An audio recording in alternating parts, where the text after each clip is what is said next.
Soy el padre de Miriam, una de las niñas de Alcácer, y un fatal 13 de noviembre de 1992 desaparecieron, y después de 75 días buscándolas por todo el mundo, aparecieron muertas, asesinadas por manos que no tienen ni calificativo. Tenemos que hablar nuevamente del caso Alcácer porque ha reaparecido Fernando García, el padre de una de las víctimas de Alcácer, en esta ocasión de Miriam García Iborra. Ha vuelto a las redes sociales, ha dado un par de comunicados en vídeo diciendo: este es un vídeo de presentación para todos aquellos que no me conocen y que me conocen. Yo soy el padre de Miriam, una de las niñas brutalmente terminadas y que desaparecieron en Alcácer, secuestradas el día 13 de noviembre de 1992. A partir de ahora contaré mi verdad sobre el caso Alcácer y voy a aclarar incoherencias y difamaciones vertidas por ciertas personas. Bueno, vamos a ver cuáles son estas difamaciones.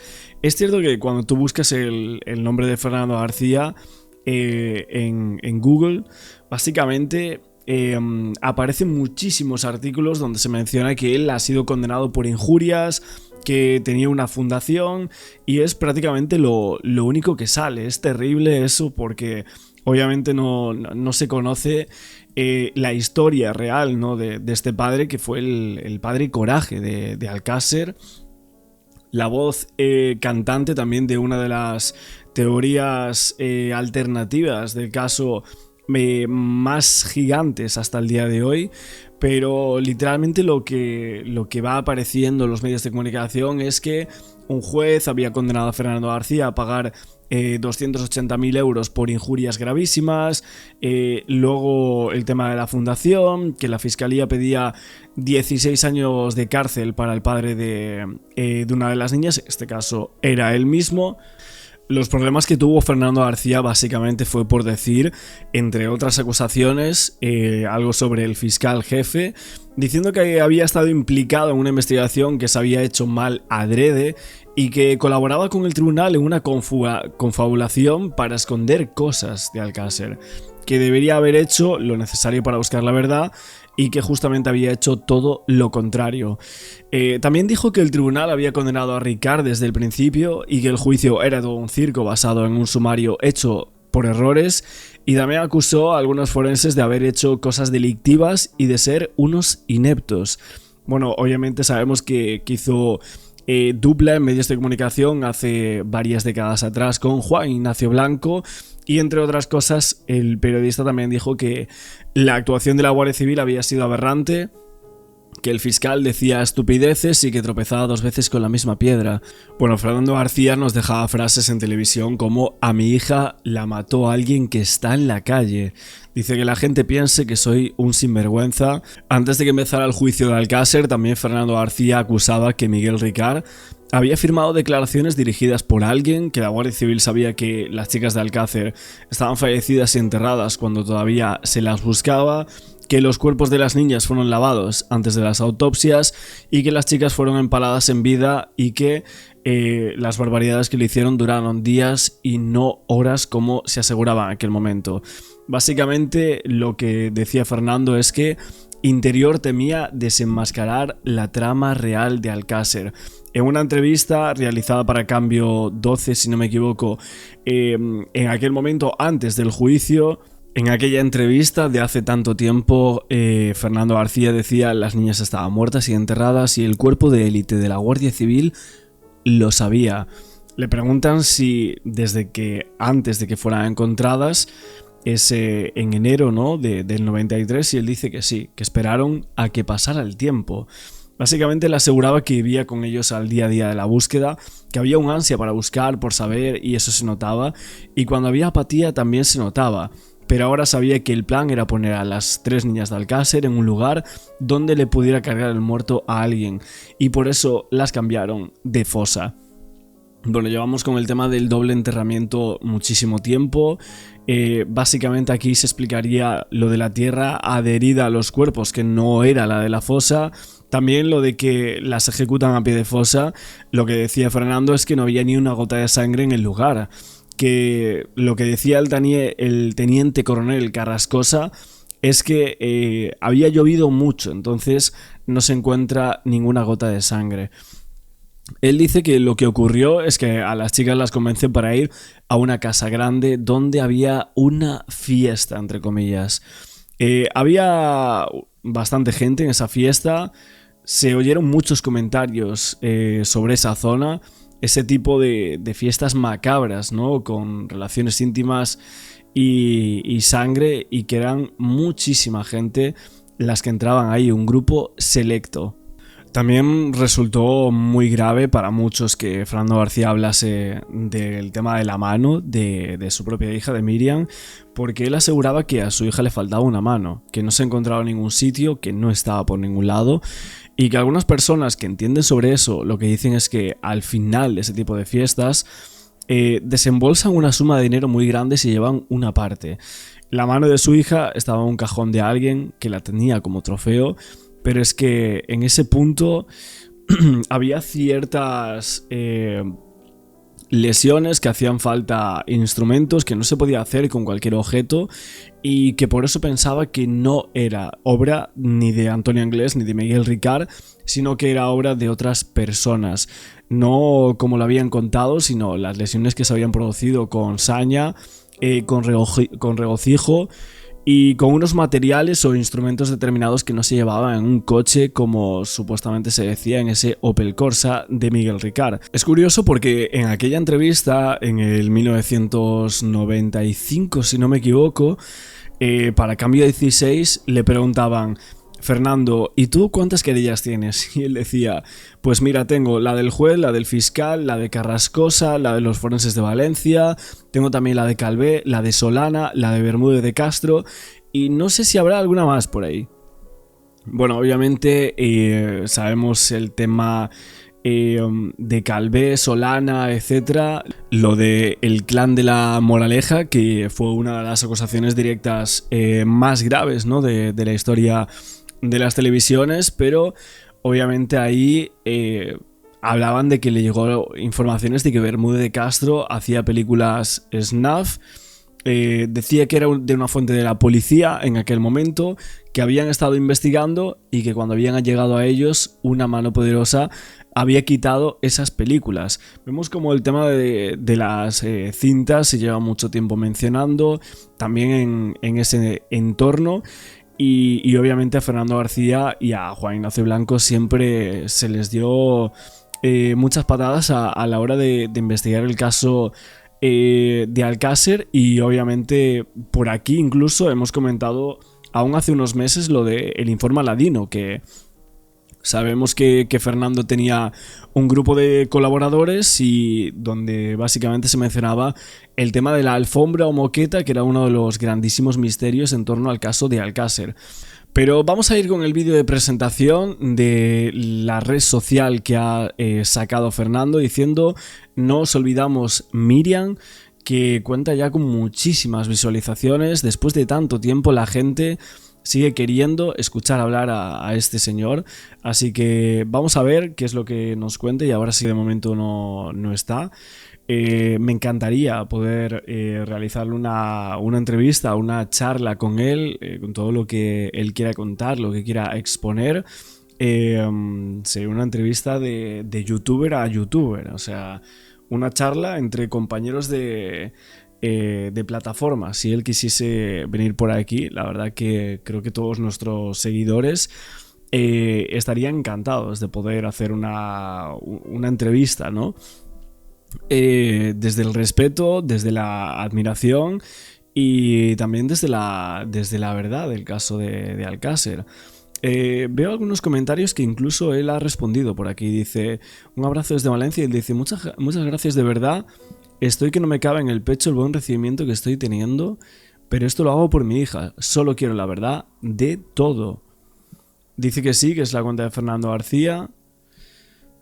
Otra persona dice: yo siempre te he creído y ojalá salga la verdad a la luz de una vez. Y él le dice: Dios te oiga. Bueno, veo muchísimos comentarios que él ha expuesto. No sé si alguien le lleva la cuenta, algún familiar suyo o algo así. Dice, muchas gracias a todo el mundo que me apoya en este propósito, contaré todo lo que recuerdo, espero que os guste a todos el contenido que iré subiendo, un abrazo fuerte. Y dice, durante las siguientes semanas iré planteando lo que para mí es la verdad de todo sobre Alcácer. Bueno, ojo, porque parece que nos va a exponer por aquí Fernando García al habla absolutamente todo lo que él cree que puede llegar a ser la verdad. Nosotros lo iremos comentando, lo iremos sacando por aquí, todos los vídeos. Y bueno, lo mezclaremos como siempre hacemos con entrevistas pasadas, las cosas que habían salido y recordando algunas cosas que él dijo en su momento. Si creemos en todo o en alguna cosa sí y otra no. El tema de la cinta, que para muchos eso sí que fue una mentira de ellos. Bueno, vamos a ver qué nos cuenta y luego los pondremos por aquí, lo analizaremos y intentaremos descifrar las realidades del caso Alcácer. Buenas noches. Imágenes de un tiempo feliz. De una niña, Miriam, que junto a sus amigas Toñi y Desiree fue víctima hace ya más de 4 años de un suceso que conmovió a la opinión pública del país, el crimen de Alcácer. La herida sigue abierta en la familia, pero ¿qué ocurre cuando la normalidad se rompe tan brusca y dolorosamente? Hoy queremos acercarnos a lo que es desde entonces la vida de sus padres, sus hermanos, abuelos, tíos, amigos, vecinos. Ellos van a relatar esta noche lo que podríamos llamar el diario de una ausencia.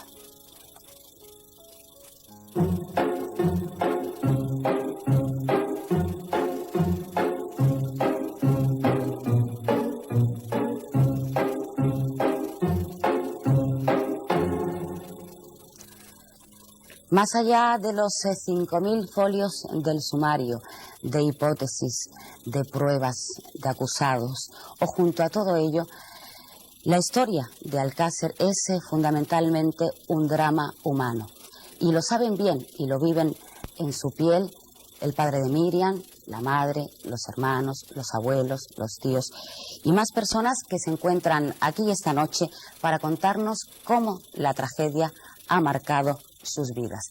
Quiero comenzar presentándoles a todos los invitados que van a hacer posible este programa. Fernando García, padre de Miriam, buenas noches. Hola, muy buenas noches. Gracias por estar aquí. Gracias a vosotros. Matilde Iborra, su madre. Martín García, el más pequeñito de todos, hermano de Miriam, con 13 años. Fernando García, hijo, hermano de Miriam, con 17 años. Manuel García, hermano de Fernando García, buenas noches. Severino Casán, alcalde de Beniparrell, buenas noches. Josefa Vela, madre de Fernando Castilla, muerto en la búsqueda de las 3 niñas. Fernando Gómez y Luisa Rodríguez, padre y madre de Toñi. María Jesús García, hermana de Fernando García, padre de Miriam.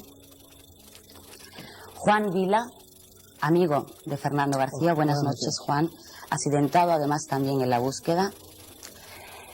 Fernando García, padre de Fernando García, muy buenas noches. Y María Jesús Mediano, buenas noches, madre de Fernando García, padre de Miriam. Fernando, ¿ustedes eran una familia normal? Una familia sin grandes problemas. Y de repente, el 13 de noviembre de 1992, sus vidas se ven alteradas, en principio con la desaparición de su hija Miriam, junto a sus amigas Toñi y Desiree. Supongo, Fernando, que ya nada ha vuelto a ser igual. Pero, ¿qué es lo que más ha cambiado en ustedes? Bueno, ha cambiado muchas cosas. Lo más importante es que no tenemos a Miriam, que es la gran ausente. Lo que pasa es que siempre permanece en nuestro recuerdo, en nuestro corazón. Y quizás a lo mejor es la que está poniendo la voz en mi corazón para que siga luchando y para que esto no se quede en un simple crimen más como tantos otros, y que sirva pues la muerte de Miriam, tanto de Miriam como Toñi y Desiré, para que se ponga un punto final a todas estas muertes. Aquella incertidumbre duró 75 días. ¿Qué pasó en ese tiempo, Fernando? Bueno, desde la primera noche de aquel fatídico 13 de noviembre, que la madre, mi esposa Matilde, empezó a preocuparse porque ya eran algo más de las 10:15 y esperábamos a Miriam a las 10.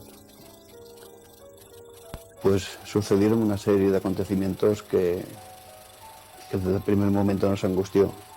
Nosotros salimos a la calle, nos pusimos en contacto con los padres de Toñi, que están aquí presentes, y con los padres de Desiré, porque mi esposa sabía que ellas tres habían salido juntas.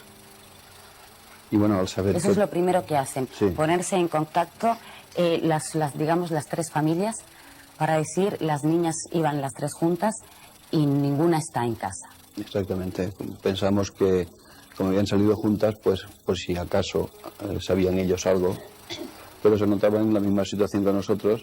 Y bueno, pues decidimos en ese mismo momento salir a la calle a preguntar a amigos, a ver si podrían obtener alguna información. Exactamente, porque era totalmente anormal, ¿no? Porque Miriam acostumbraba a llegar a una hora puntual y cuando una vez se retrasaba por cualquier cosa, pues ella llamaba por teléfono y era lo que normalmente hacía. Nos encaminamos hacia la discoteca porque nos habían dicho que posiblemente hubiesen ido a la discoteca. Vimos que la discoteca estaba cerrada. Y al volver de la discoteca pasamos por el cuartel y dijimos que nuestras hijas habían desaparecido. Nos invitaron a que dejásemos pasar unas horas porque posiblemente se habían retrasado por cualquier circunstancia, cosa que vimos también normal que pudiera suceder, ¿por qué no? Y bueno, pues ya durante... Que ellos en el cuartel, yo me imagino, Fernando, Matilde, que lo que intentaban es tranquilizarles y es decir, bueno, hay muchos casos, nosotros nos hemos podido encontrar en casos en que los padres se han alarmado muy pronto y sin motivos y vamos a esperar unas horas. Sí, las 48 horas. 48 horas que para unos padres me imagino que son eternas, ¿no, Fernando? Sí, sí, por supuesto. Nosotros pues entendimos que también podía ser posible, ¿no? Que a lo mejor pues por una cosa de estas del azar pues hubieran podido ir con algunos amigos a cualquier otra discoteca, quizás a lo mejor por una diablura de juventud, ¿no? Sí. Y entonces hubieran quedado pues sin vehículo o hubiese estropeado el vehículo, cualquier circunstancia se hubiera podido plantear. Absolutamente dentro de la normalidad en chicos jóvenes. Todo lo que pudiera haber pasado, porque yo también he sido joven y sé que algún día puede pasar algo pues un poco extraño. Bueno, pues nosotros nos dedicamos en esa misma noche a buscar por las discotecas de los aledaños y vimos que todas estaban cerradas. Preguntamos a amigos y a algún familiar que pudiera haber estado. ¿Eso lo hicieron las tres familias juntas, Luisa, Fernando? Las tres. Ustedes también fueron a la comisaría a denunciar que había desaparecido sus hijos y ayudar entre las tres familias a ver qué había ocurrido. ¿Cuándo empieza, Fernando, a pensar que había sucedido algo raro? Algo que ya pues, no era normal. Cuando ya llegó el día siguiente, sábado por la mañana, que así el sargento de la Guardia Civil de Picasen me lo hizo constar, si mañana por la mañana no han aparecido, vengan y ya ponemos la correspondiente denuncia. Bueno, pues a primera hora de la mañana nos personamos en el cuartel de la Guardia Civil, dijimos que habíamos estado buscándolas y que no sabíamos nada de ellas. Pusimos la voz de alarma, tanto en el cuartel de la Guardia Civil como en el pueblo de Alcácer. Y quiero decir que la reacción fue totalmente inmediata de toda la población de Alcácer. Tomó como algo suyo aquella desaparición y quiero decir que en fechas no muy lejanas me enteré justamente en la población de Catalao que un empleado de la gasolinera que hay en el mismo cruce me dijo: nunca se me olvidará porque el día 14 de noviembre era mi cumpleaños y a las 9 de la mañana estaba yo aquí de servicio y se acercaron unos chicos jóvenes de Alcácer con una moto y me dijeron: por favor, ¿podemos poner en el cristal esta foto de tres chiquitas de Alcácer que han desaparecido? Con esto quiero decir que la reacción fue inmediata y unánime en la población de Inmediata, Alcácer. eso quería yo que corroborara el señor Severino Cazal. Buenas noches. ¿Fue un ejemplo de solidaridad? Pues en este caso yo creo que hasta incluso pues mucha y empezó lento, empezó cada vez a más y yo creo que hoy en día el que dude de la solidaridad en este caso de Beniparrell y todos los pueblos de por al lado, yo creo que no pisa la realidad. ¿Qué recuerda Pues- de aquella angustiosa búsqueda? Pues mira, es que resulta que coincide que es amigo mío, personal. Yo a él lo conozco pues desde la infancia, íbamos a escuela juntos. Y entonces vino su hermano y me lo dijo. Dice, ¿sabes qué? Lo que pasa, las primeras horas y eso, pues nos fuimos a buscar a Valencia a los pubs, ahí, en todos los sitios que suele la gente joven, ¿no? Pero pues iba pasando, íbamos dejando las fotos, pero no se veía nada. Y pues entonces todos movilizados, se hicieron plenos, se hicieron manifestaciones, se hicieron toda clase de movimiento social para ver qué pasaba, porque hasta que han pasado muchos días y no se encontraron la niña, ¿no? Pues, ¿qué me parece a mí de eso? Pues que este hombre que tengo aquí enfrente, Fernando, sino que es amigo, es una bellísima persona, yo creo que no hay ni que dudarlo, y muy constante. Yo creo, Con un gran tesón. yo creo que yo soy un político que ya estoy en el cargo 18 años, alcalde, y no sé, no quisiera verme mucho menos en el caso, pero él es muy constante, ¿eh?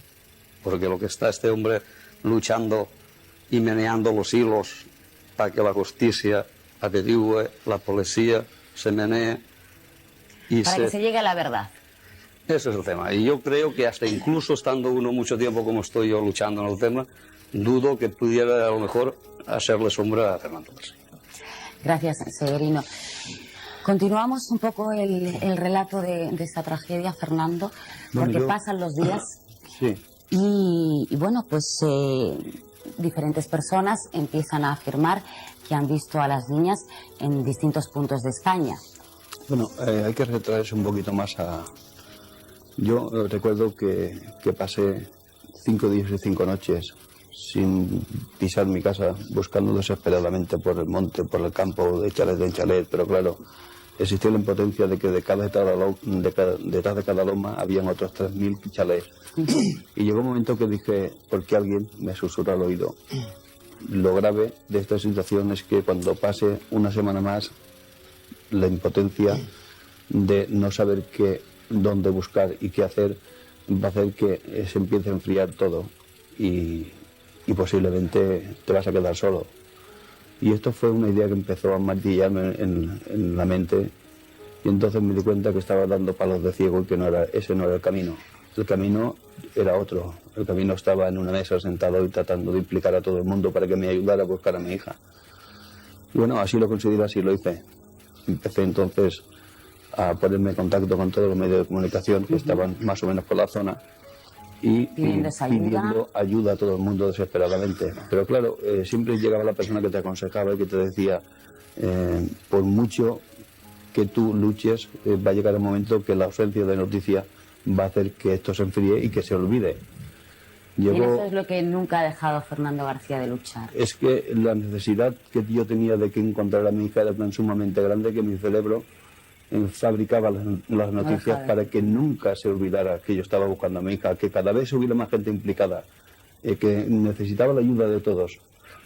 Yo recuerdo que... ¿La ayuda de su mujer? De todos. Que siempre ha estado a su lado. Y me imagino que de los dos hermanos, ¿no? De Fernando y de Martín. Porque ustedes son adultos, pero ellos hace 4 años... Fernando, tú tienes ahora mismo 17, entonces tenías 13 años y tú tenías 9 añitos, si no me equivoco, ¿no? 8 años. ¿Cómo le plantea a 2 hijos, Matilde? No se llegó a plantear, lo que pasa es que surge así y lo vas pasando y lo vas... Porque ellos lo van notando, que tú cambias, que tú ya no estás tan pendiente de ellos como lo deberías estar, porque estás pendiente de otra cosa y marca mucho. Y en algún momento, Fernando, Martín, habéis hecho, ¿qué pensasteis, qué podemos hacer nosotros? Eso lo piensas, ¿no? Yo incluso he llegado a salir a por los montes con gente que ha querido ayudarnos a buscar a mi hermana, ¿no?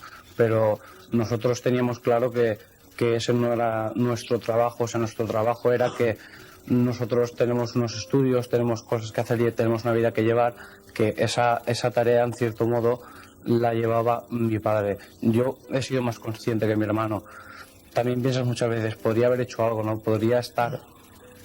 Pero debes mirarlo desde otra perspectiva y darte cuenta de que para luchar, la única lucha que puedes conseguir es, así nos lo hemos planteado siempre, que yo tengo que sacar lo que yo llevo a cabo en mi vida para hacer felices a mis padres, que la lucha que mantiene mi padre la debe mantener él y no yo, no es mi trabajo. O sea...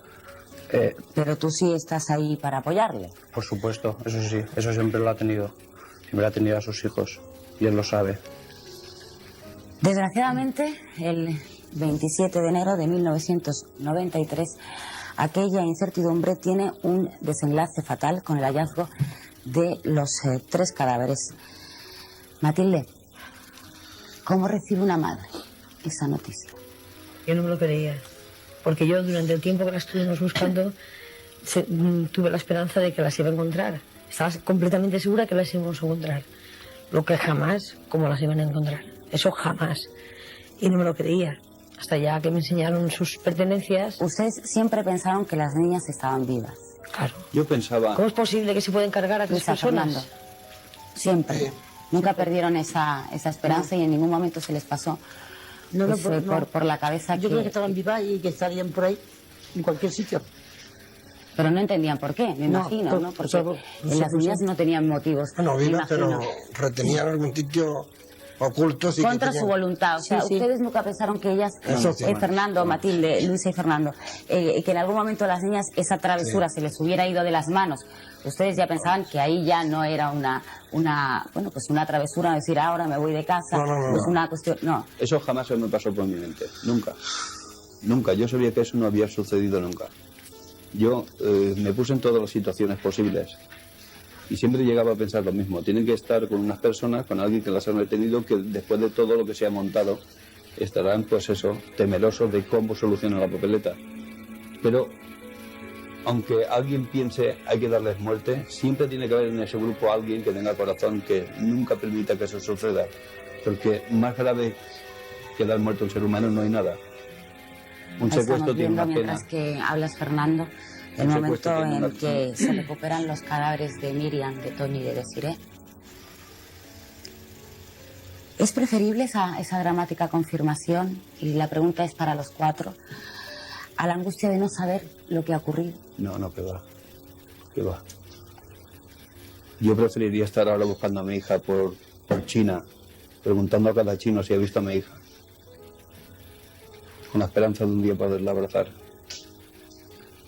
No, cambiaría todo. Yo pienso que nunca se puede opinar sobre una cosa que no te ha pasado, ¿no? Y cuando estás dentro reaccionas de una forma que es lo que estás sufriendo, ¿no? Entonces no lo sé.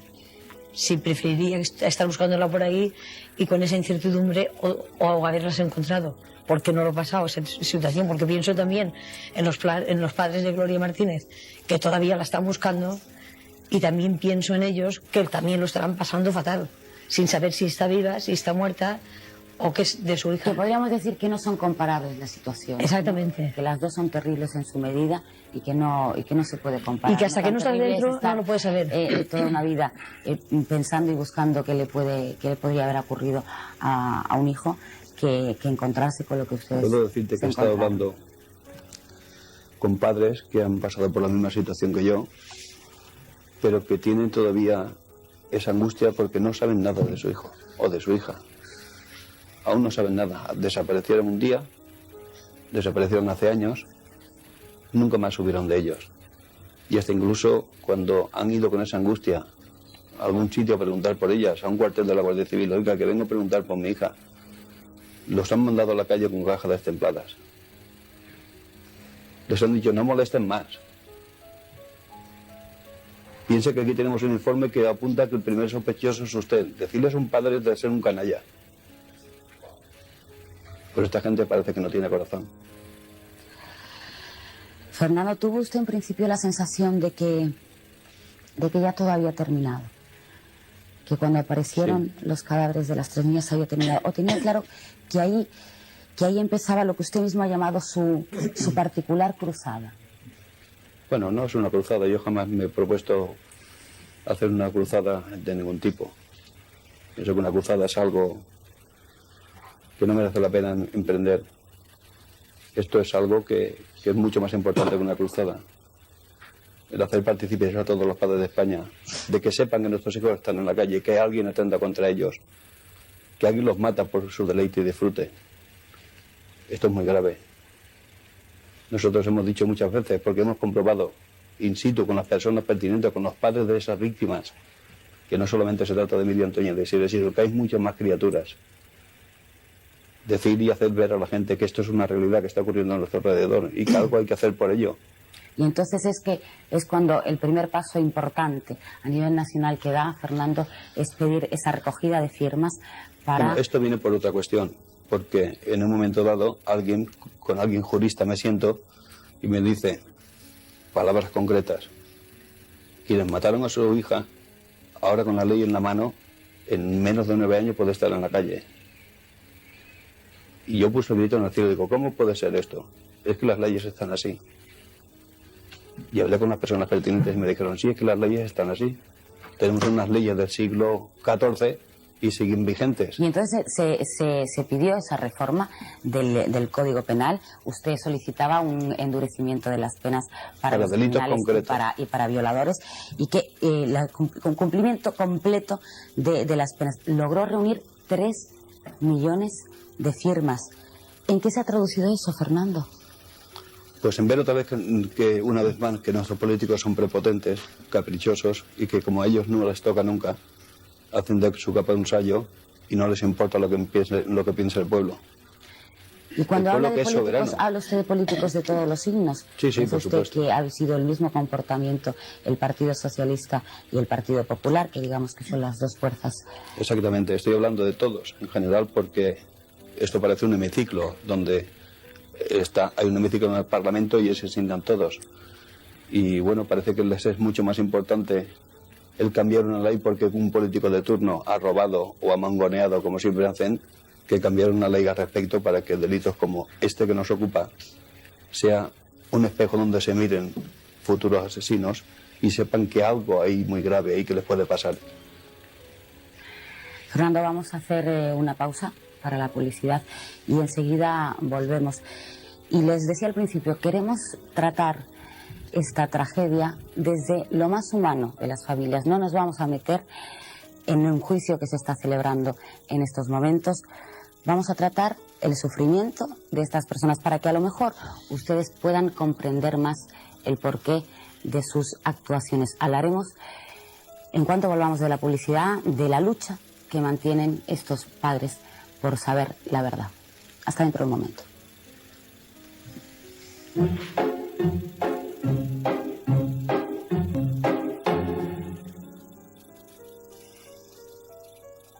Yo les decía antes de esta pausa para la publicidad que nos íbamos a meter de lleno en esa lucha que mantiene hoy día todavía Fernando García para saber la verdad de ese crimen, de ese asesinato de esas 3 niñas, entre las que estaba su hija. Pero antes me gustaría, don Severino, pues que usted me contestara si Alcácer ha quedado ya siempre marcado por la tragedia. Hombre, como es normal, no Alcácer, la población que pasara, ¿no? Alcácer encima que es un pueblo relativamente pequeño, me imagino, porque yo soy de Beniparrey, pero yo me reúno mucho con los alcaldes de la comarca y eso, y el comentario pues es como es normal, ¿no? Tú imagínate que pasara en la población que sea un asesinato de estas características, que yo creo que hacía muchos años que ya no pasaba, y eso pues...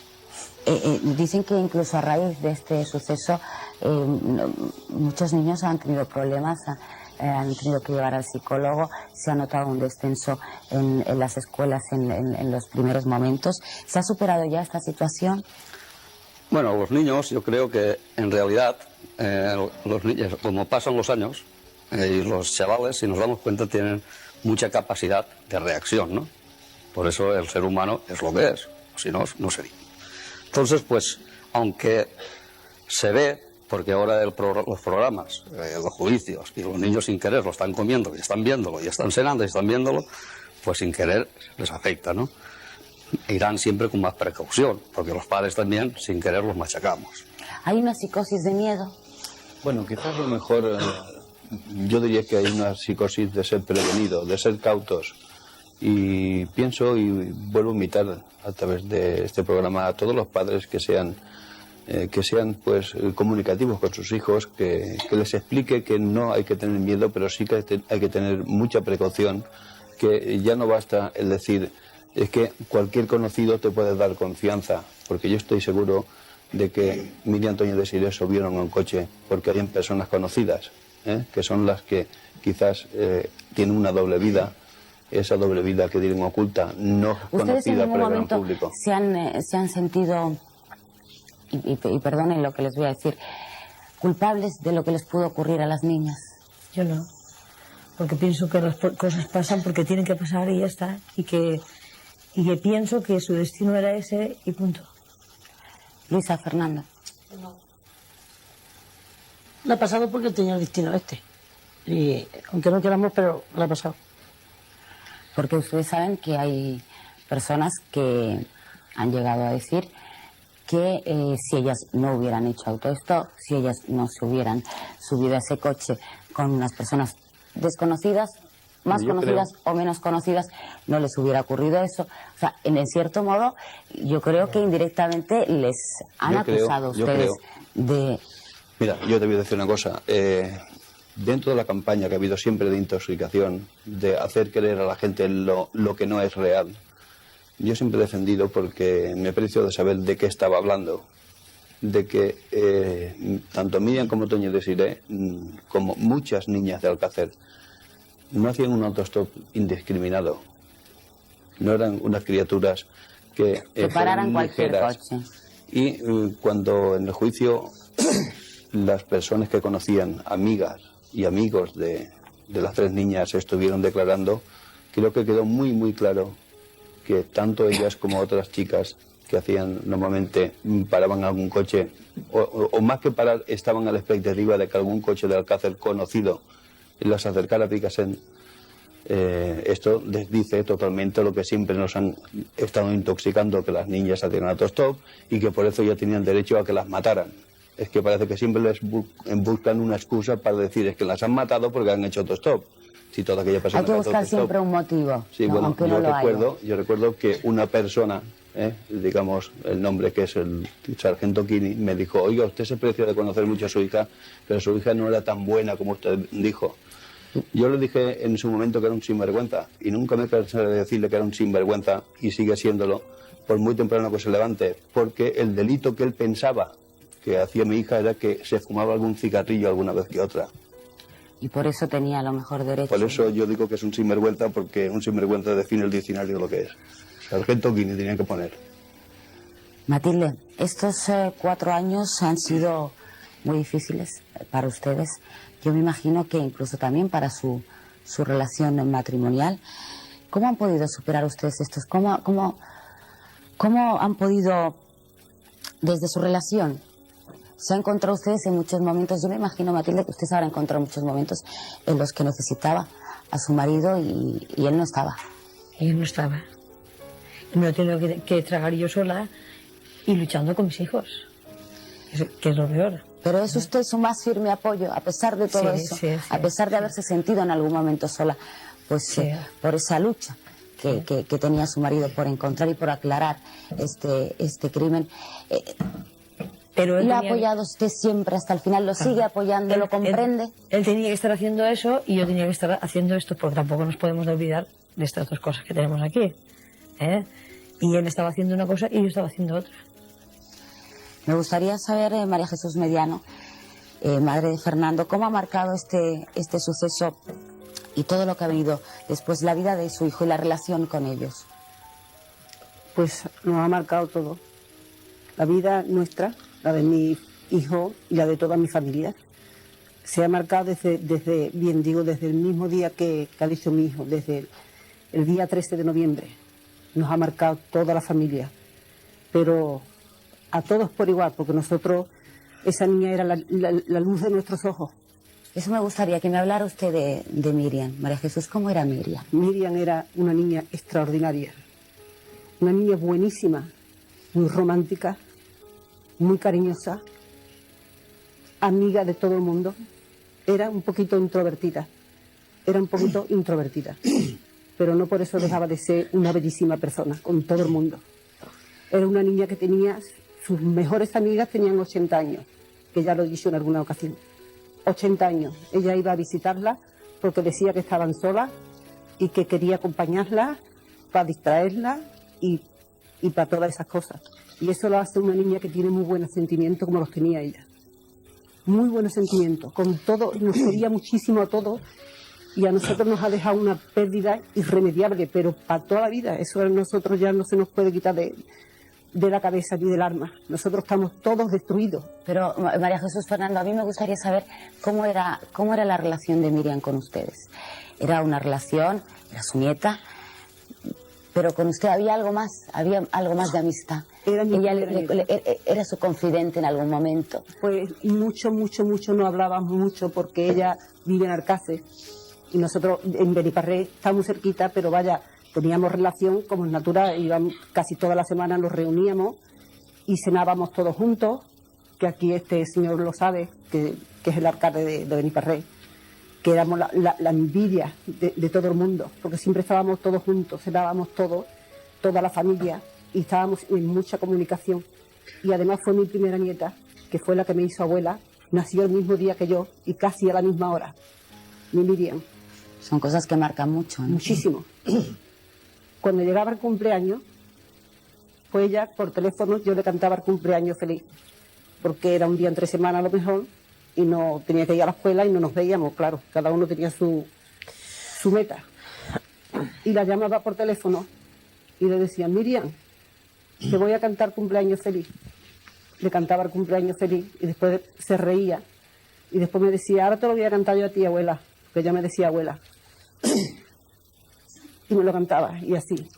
Y en muchísimas ocasiones una niña que sentía todo lo que pasaba en la familia, si alguien había malo, si cualquier cosa. Ella era una niña extraordinariamente buena, porque era extraordinaria. Me gustaría que ahí me contestara la pregunta que yo le he hecho a Fernando, a la pregunta en la que yo decía que hay personas que piensan que por hacer un autostop, pues por salir a una determinada hora, 10 de la noche, tampoco era una hora demasiado tarde, por fumarse un cigarrillo, a las 10 de la noche, que era la hora que regresaba.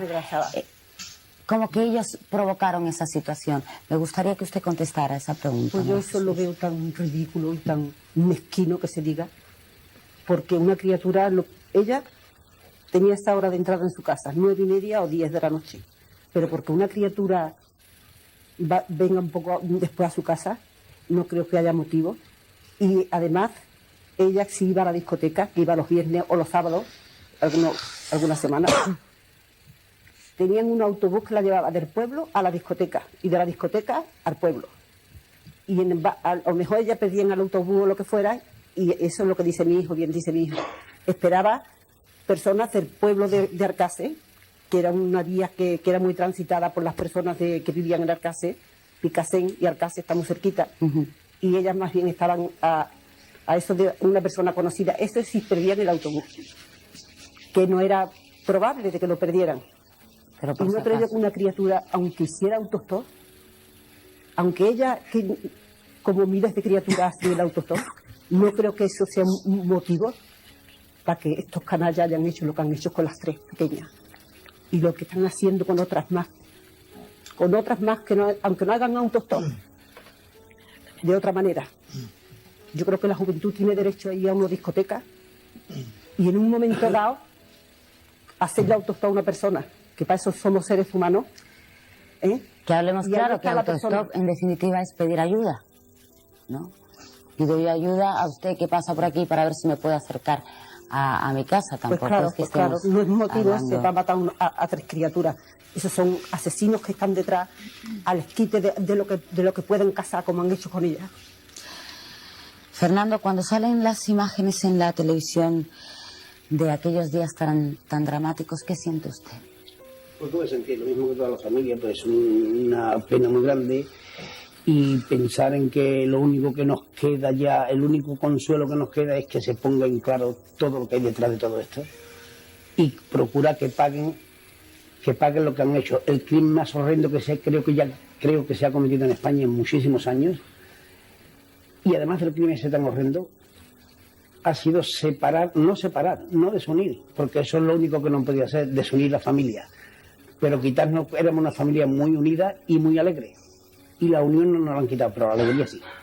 Nosotros no tenemos alegría porque cuando nos juntamos, muy pocas veces, casi todos, porque mi ilusión era siempre que nos juntáramos toda la familia, desde el más pequeñito hasta yo, que soy el más viejo del clan, que yo soy el padre de todos mis hijos, y soy el más viejo. Y mi única ilusión era reunirnos todos, en Navidad, en Nochevieja, en cualquier circunstancia. Mis hijos tienen una fábrica, no íbamos muchas veces porque en casa no cabíamos, éramos 26, y teníamos que irnos a la fábrica, en el verano a la puerta de la fábrica, decíamos una cena y nos reíamos, teníamos una camarita de vídeo, disfrutábamos con esas cosas. Y esa unión la han quitado, por ejemplo, en un 5%, porque yo ahora procuro, cuando nos vamos a juntar todos, que falte por lo menos 1 o 2, para que no sea ella sola la que falta. Porque si falta 1 o 2 personas más... Con premeditación, ¿no, Fernando? Con premeditación lo hago. Que de la familia falte siempre 1 o 2. Y si falta 1 o 2 porque tienen que salir de viaje, porque por cualquier circunstancia, yo estoy satisfecho. Reúno a la familia, pero falta esa persona o 2 personas. En otras circunstancias, ese está y otra persona no está. Porque si nos reunimos todos, como pasó no hace mucho, porque hizo un nieto mío, hizo la comunión el día 25 de mayo, y claro, fuimos todos. ¿Quién iba a faltar a un acontecimiento de esto, que era un hijo? Pues esta noche, como terminamos todos llorando, porque faltaba esa persona, ¿sabe usted? Y eso yo lo procuro ahora, que no estemos todos juntos. Mire usted hasta dónde ha llegado el crimen tan horrendo que se ha hecho, la secuela que ha dejado detrás.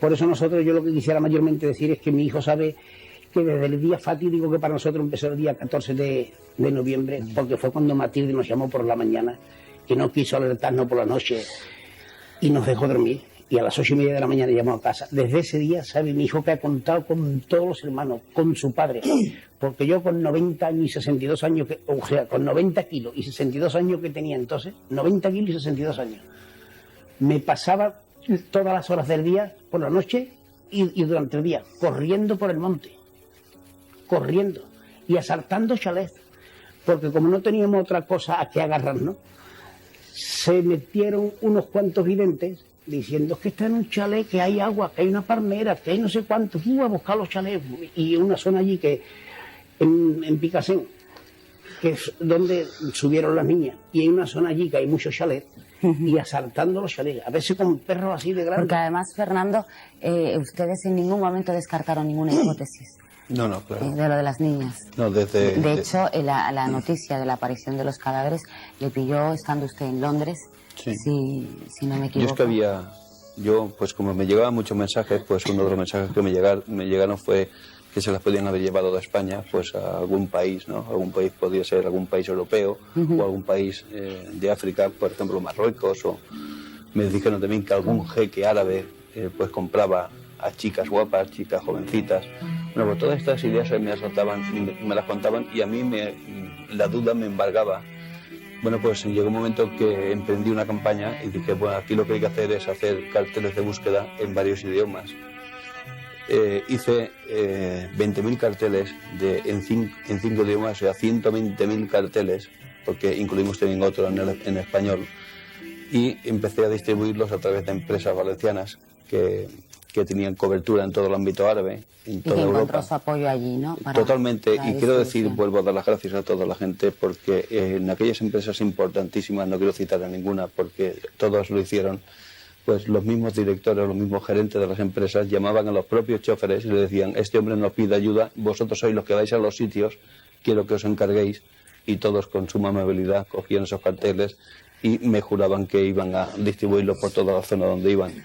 Entonces yo lo que entendí es que me ponía en el lugar de aquel marroquí que veía un cartel de las niñas, aunque estaba escrito en árabe, pero no sabía exactamente qué quería decir aquello. Por eso viajé a Londres con la intención de reforzar toda aquella campaña que había hecho, y estuve visitando pues cadenas de televisión tan importantes como la BBC.